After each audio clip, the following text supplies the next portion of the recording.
Hi everyone, welcome to my channel.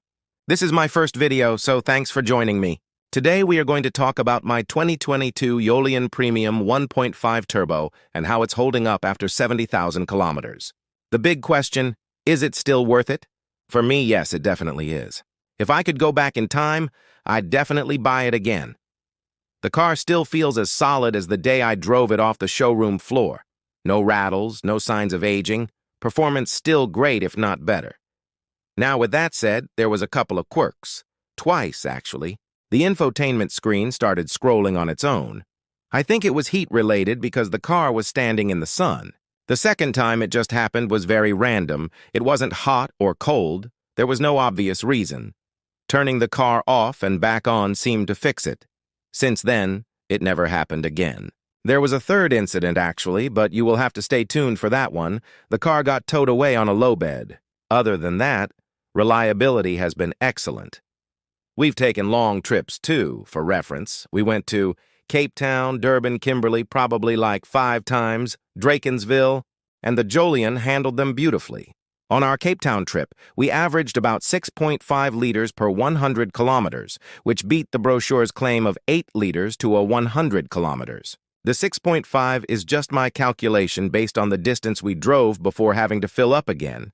At the time, I didn't think I would one day create a YouTube channel, so I didn't take any videos of photos of what the car said the fuel consumption was.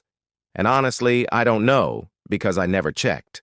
We drove about 938 kilometers before we had to fill up, even though when we left, about 2 hours in the drive, the car showed we could drive for 638 kilometers to next fill up. Daily driving for me, it's more like 9.5 to 10 liters per 100 kilometers, and I drive 33 kilometers to work, which is still decent for me considering the size and 70% of the trip is heavy traffic. A tank then lasts me about 573 kilometers. I don't know if that is bad or maybe that's just my driving style.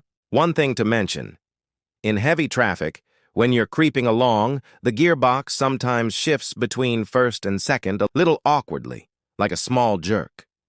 When you are bumper to bumper, the car gives you the false feeling you're about to hit the car in front of you. It doesn't happen often, maybe twice a month if that. But the first time, it really catches you off guard. Around 43,000 kilometers, it started to occur more and more frequently. At the 45,000 kilometers service, I took the car to Haval, they updated the gearbox software, and the car drove smooth again. Now at 73,000 kilometers, the issue is starting to creep back, so I'll be taking it in again. Other than that, no rattles. Even after dirt roads with corrugations, the cabin is quiet. No buzzing plastics, nothing. We did have one rattle around 45,000 kilometers. It is not a rattle per se, but when listening to music full blast, the driver's side door handle somewhere was a rattle, but it disappeared on its own and never came back. What I really want to highlight is that you don't see many real ownership reviews like this, especially on Chinese brands. Car journalists review mostly new cars for about a week, but what about after 50,000, 70,000 kilometers? And honestly, I feel even more confident in this car now than when I first bought it. I haven't tested towing yet, even though the car is rated for 1.5 tons. I've only seen a few pulling small advertising trailers, nothing major, so I can't comment on fuel consumption or performance-wise while towing. Maybe that's something to test in the future. Overall, this is still a great, reliable car for families. It's comfortable for 4, maybe 5 if you squeeze. And now that it's out of its service plan, I'll be sharing the actual costs of maintenance in future videos. So stick around for that. For now, my verdict. The Jolion is worth it. I'd buy it again without hesitation.